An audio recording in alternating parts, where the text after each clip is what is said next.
ನಾಳೆಯಿಂದ ಬೆಳಗಾವಿಯಲ್ಲಿ ಚಳಿಗಾಲದ ಅಧಿವೇಶನ ಆರಂಭ ಆಗ್ತಾ ಇದೆ.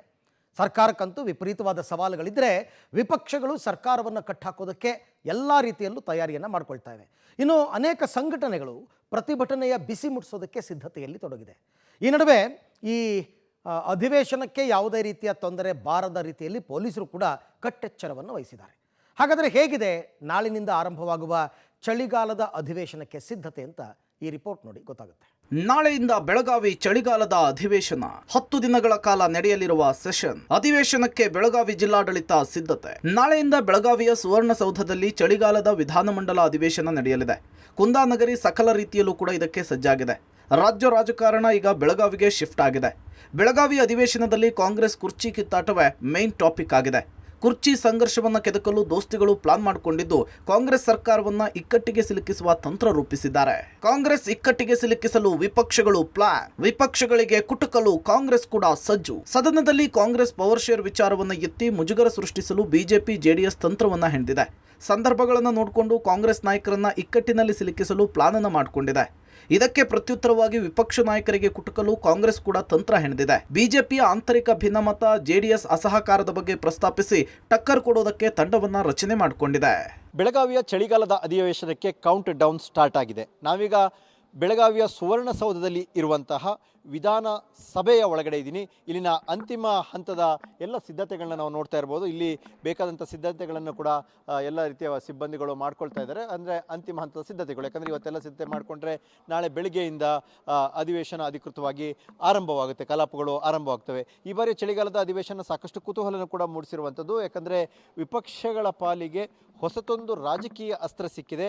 ಅದು ಸರ್ಕಾರದ ವಿರುದ್ಧ ಬಳಸಬಹುದಾದಂಥ ರಾಜಕೀಯ ಅಸ್ತ್ರವಾಗಿದೆ. ಅದು ಕಾಂಗ್ರೆಸ್ನ ಕುರ್ಚಿ ಕದನ. ಅಂದರೆ ಈ ಬಾರಿ ಸಿಎಂ ಮತ್ತು ಡಿ.ಸಿ.ಎಂ ನಡುವೆ ಸರ್ಕಾರಕ್ಕೆ 2.5 ವರ್ಷ ತುಂಬುತ್ತಾ ಇದ್ದಂತೆ ಶುರುವಾದಂತಹ ಕುರ್ಚಿ ಕದನ ಏನಿದೆ ಅದ್ರ ಬಗ್ಗೆ ಪ್ರಸ್ತಾಪ ಮಾಡುವ ಮೂಲಕವಾಗಿ ರಾಜ್ಯದಲ್ಲಿ ಕಾನೂನು ಸುವ್ಯವಸ್ಥೆ ಕುಸಿದಿದೆ, ರಾಜ್ಯದಲ್ಲಿ ಆಡಳಿತ ಸರಿಯಾಗಿ ನಿರ್ವಹಣೆ ಆಗ್ತಾ ಇಲ್ಲ, ಸಂಪೂರ್ಣವಾಗಿ ಆಡಳಿತ ಕುಸಿತ ಆಗಿದೆ ಅನ್ನುವಂಥ ಆರೋಪ ಮಾಡಲಿಕ್ಕೆ ಒಂದು ಹೆಸರು. ಯಾಕಂದರೆ ಅಧಿಕಾರಕ್ಕಾಗಿ ಕಿತ್ತಾಟದಲ್ಲೇ ಸಮಯವನ್ನು ವ್ಯರ್ಥ ಮಾಡ್ತಿರೋಂಥ ಆರೋಪ ಮಾಡ್ತಿರುವಂಥ ವಿಪಕ್ಷಗಳಿಗೆ ಸದನದಲ್ಲಿ ಈ ಬಾರಿ ಸರ್ಕಾರವನ್ನು ಇಕ್ಕಟ್ಟಿಗೆ ಸಿಲುಕಿಸಲಿಕ್ಕೆ ಒಂದು ರಾಜಕೀಯ ಅಸ್ತ್ರ ಸಿಕ್ಕಂತ ಆಗಿದೆ. ಹಾಗಾಗಿ ಈ ಬಾರಿಯ ಚಳಿಗಾಲದ ಅಧಿವೇಶನವಾಗಿರತಕ್ಕಂಥ ಬೆಳಗಾವಿಯಲ್ಲಿ ಚಳಿಗಿಂತ ರಾಜಕೀಯವಾದ ಚರ್ಚೆ, ಬಿಸಿ ಬಿಸಿ ಚರ್ಚೆಗೆ ಹೆಚ್ಚು ಅವಕಾಶ ಆಗುವಂಥ ಸಾಧ್ಯತೆಗಳು ಕಂಡು ಬರ್ತಾ ಇದೆ. ಅದೇ ರೀತಿಯಲ್ಲಿ ಮತ್ತೊಂದು ಕಡೆ ಆಡಳಿತ ಪಕ್ಷ ಕಾಂಗ್ರೆಸ್ ಕೂಡ ಈ ಬಾರಿ ವಿಪಕ್ಷಗಳು ಹೂಡುವಂತಹ ಬಹುತೇಕ ಅವರಿಗಿರುವಂತಹ ಅನುಮಾನವೂ ಅದೇ, ಕುರ್ಚಿ ಕದನದ ವಿಚಾರವನ್ನೇ ಮುಂದಿಟ್ಟುಕೊಂಡು ನಮ್ಮನ್ನು ಇಕ್ಕಟ್ಟಿಗೆ ಸಿಲುಕಿಸುವ ಪ್ರಯತ್ನವನ್ನು ಇವರು ಮಾಡ್ತಾರೆ ಈ ಬಾರಿ ಅನ್ನುವಂಥದ್ದು. ಅದಕ್ಕೆ ಬಿಜೆಪಿ ಆ ರೀತಿಯ ವಿಚಾರಗಳನ್ನು ಎತ್ತದ ರೀತಿಯಲ್ಲಿ ಏನೆಲ್ಲ ಕೌಂಟರ್ ಮಾಡಬೇಕು, ಬಿಜೆಪಿಯ ವಿರುದ್ಧ ಯಾವೆಲ್ಲ ವಿಚಾರಗಳನ್ನ ಕೈಗೆತ್ತಿಕೊಳ್ಬೇಕು ಅನ್ನೋದ್ರ ಬಗ್ಗೆ ಈಗಾಗಲೇ ಪ್ರಿಪ್ರೇಷನ್ ಮಾಡ್ಕೊಂಡಿದ್ದಾರೆ. ಅದೇ ರೀತಿಯಲ್ಲಿ ಹಿರಿಯ ಸಚಿವರುಗಳಿಗೆ, ಹೊಸದಾಗಿ ಬಂದಿರೋ ಶಾಸಕರುಗಳಿಗೆ ಒಂದು ಟಾಸ್ಕ್ಗಳನ್ನ ಕೊಟ್ಟು ಹೇಗೆ ಅಟ್ಯಾಕ್ ಮಾಡಬೇಕು, ಯಾವ ವಿಚಾರಕ್ಕೆ ಕೌಂಟರ್ ಮಾಡಬೇಕು, ಈ ಎಲ್ಲ ಬಗ್ಗೆ ಮಾತಾಡಬೇಕು ಅನ್ನುವಂಥ ಸೂಚನೆಯನ್ನು ಈಗಾಗಲೇ ಕಾಂಗ್ರೆಸ್ನ ವತಿಯಿಂದ, ಅಂದರೆ ವಿಶೇಷವಾಗಿ ಸಿಎಂ ಮತ್ತು ಡಿ.ಸಿ.ಎಂ ಸೂಚನೆಗಳನ್ನ ಈಗಾಗಲೇ ಸಚಿವರುಗಳಿಗೆ ಕೊಟ್ಟಿದ್ದಾರೆ. ಹಾಗೆ ಮಂಗಳವಾರ ಸಂಜೆ ನಡೆಯುವಂಥ CLP ಸಭೆಯಲ್ಲೂ ಕೂಡ ಸಾಕಷ್ಟು ಟಾಸ್ಕ್ಗಳನ್ನ ಕೊಡ್ತಾರೆ ಅನ್ನುವಂಥದ್ದು.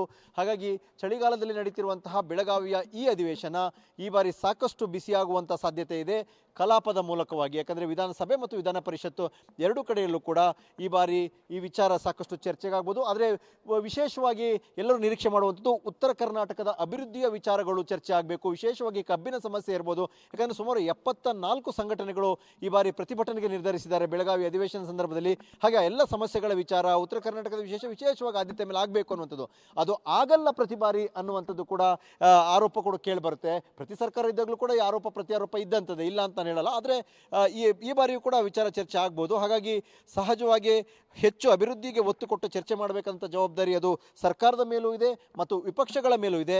ಆದರೂ ಕೂಡ ರಾಜಕೀಯವಾದಂಥ ಬೆಳವಣಿಗೆಯ ಕಾರಣಕ್ಕಾಗಿ ಒಂದಷ್ಟು ರಾಜಕೀಯ ಜಟಾಪಟಿಕೆಗೆ ಈ ಬಾರಿಯ ಕಲಾಪ ವೇದಿಕೆ ಆಗುವಂಥ ಸಾಧ್ಯತೆಗಳು ಹೆಚ್ಚಿದೆ. ಕಡೆಗಳಿಗೆ ಸಿದ್ಧತೆಗಳು ನಡೀತಾ ಇದೆ. ಸಹಜ ಕುತೂಹಲ, ಈ ಬಾರಿಯ ಅಧಿವೇಶನ 10 ದಿನಗಳ ಕಾಲ ನಡೆಯುವಂಥ ಅಧಿವೇಶನದಲ್ಲಿ ಎಷ್ಟು ಅಭಿವೃದ್ಧಿ ಪರವಾದ ಚರ್ಚೆಗಳು ಆಗ್ತವೆ ಅನ್ನೋದೇ ಸದ್ಯದ ಕುತೂಹಲ. ಸರ್ಕಾರಕ್ಕೆ ತಟ್ಟಲಿದೆ ಪ್ರತಿಭಟನೆಯ ಬಿಸಿ. ಸುವರ್ಣಸೌಧದ ಮುತ್ತಿಗೆಗೆ ಬಿಜೆಪಿ ಸಜ್ಜು. ಈ ಬಾರಿ ಸರ್ಕಾರಕ್ಕೆ ಬಿಸಿ ಮುಟ್ಟಿಸುವುದಕ್ಕೆ ಒಟ್ಟು 84 ಸಂಘಟನೆಗಳು ಸಿದ್ಧತೆ ಮಾಡಿಕೊಂಡಿವೆ. ಬಿಜೆಪಿ ಸುವರ್ಣಸೌಧ ಮುತ್ತಿಗೆಗೆ ನಿರ್ಧಾರ ಮಾಡಿದ್ದು ಕಬ್ಬು ಬೆಳೆಗಾರರ ವಿವಿಧ ಸಮಸ್ಯೆಯ ಇತ್ಯರ್ಥಕ್ಕೆ ರೈತ ಸಂಘಟನೆಗಳು ಬೃಹತ್ ಹೋರಾಟ ನಡೆಸಲು ತಯಾರಿ ಮಾಡಿಕೊಂಡಿವೆ. ಇನ್ನು ಸರ್ಕಾರಿ ನೇಮಕಾತಿಗಾಗಿ ಆಗ್ರಹಿಸಿ ಯುವ ಸಮೂಹದಿಂದ ಬೃಹತ್ ಪ್ರತಿಭಟನೆ ನಡೆಯಲಿದೆ. ಪಂಚಮಸಾಲಿ ಸಮಾಜದಿಂದ ಮೌನ ಪ್ರತಿಭಟನೆಗೆ ತೀರ್ಮಾನವಾಗಿದ್ದು ಇವೆಲ್ಲವನ್ನೂ ಕೂಡ ಸರ್ಕಾರ ಹೇಗೆ ಫೇಸ್ ಮಾಡುತ್ತೆ ಅನ್ನೋದು ಪ್ರಶ್ನೆ. ಒಟ್ಟು 10 ದಿನಗಳ ಕಾಲ ಅಧಿವೇಶನ ನಡೆಯಲಿದೆ. ಬೆಳಗಾವಿಯಲ್ಲಿ ಈವರೆಗೂ 13 ಬಾರಿ ಉಭಯ ಸದನಗಳ ಅಧಿವೇಶನ ನಡೆದಿದ್ದು ಒಟ್ಟು 170 ಕೋಟಿ ರೂಪಾಯಿ ವೆಚ್ಚ ಮಾಡಲಾಗಿದೆ. ಕಳೆದ ವರ್ಷ 15 ಕೋಟಿ ರೂಪಾಯಿ ವೆಚ್ಚದಲ್ಲಿ ಅಧಿವೇಶನ ಮುಕ್ತಾಯವಾಗಿತ್ತು. ಈ ಸಲ 10 ದಿನ ಬೆಳಗಾವಿ ಅಧಿವೇಶನಕ್ಕೆ 21 ಕೋಟಿ ರೂಪಾಯಿ ಖರ್ಚು ಮಾಡಲಾಗ್ತಾ ಇದೆ. ಬೆಳಗಾವಿ ಜಿಲ್ಲಾಡಳಿತ ಈಗಾಗಲೇ ಸಕಲ ಸಿದ್ಧತೆ ಮಾಡಿಕೊಂಡಿದ್ದು, ಆಡಳಿತ ವಿಪಕ್ಷಗಳು ಗಂಭೀರ ಸ್ವರೂಪದ ಚರ್ಚೆ ನಡೆಸುವ ಬದಲಾಗಿ ಕಾಲಹರಣದಲ್ಲಿ ತೊಡಗಿಸಿಕೊಳ್ತಿವೆ ಎಂಬ ಆರೋಪ ಕೂಡ ಇದೆ. ಚಳಿಗಾಲದ ಅಧಿವೇಶನದ ಹಿನ್ನೆಲೆಯಲ್ಲಿ ಯಾವುದೇ ಅಹಿತಕರ ಘಟನೆಗಳು ನಡೆಯದಂತೆ ಈ ಬಾರಿ ಬೆಳಗಾವಿ ನಗರದಲ್ಲಿ ಭದ್ರತೆಯನ್ನ ಹೆಚ್ಚು ಮಾಡಲಾಗಿದೆ. ಸುವರ್ಣಸೌಧದ ಸುತ್ತಮುತ್ತ ಹೈ ಅಲರ್ಟ್ ಅನ್ನು ಘೋಷಿಸಲಾಗಿದೆ. ಬೆಳಗಾವಿ ನಗರದಲ್ಲಿ ಹೆಚ್ಚುವರಿಯಾಗಿ 6,000 ಪೊಲೀಸರನ್ನ ನಿಯೋಜನೆ ಮಾಡಲಾಗಿದೆ. ಒಟ್ಟಾರೆಯಾಗಿ ನಾಳೆಯಿಂದ ಬೆಳಗಾವಿಯ ಅಧಿವೇಶನ ಶುರುವಾಗಲಿದ್ದು, ಈ ಬಾರಿಯ ಸದನ ರಣಾಂಗಣವಾಗುವುದಂತೂ ಫಿಕ್ಸ್. ಒಂದು ಕಡೆ ವಿಪಕ್ಷಗಳು, ಮತ್ತೊಂದು ಕಡೆ ವಿವಿಧ ಪರ ಸಂಘಟನೆಗಳು ಸರ್ಕಾರದ ವಿರುದ್ಧ ಹೋರಾಟಕ್ಕೆ ರೆಡಿಯಾಗಿವೆ. Political bureau, public TV.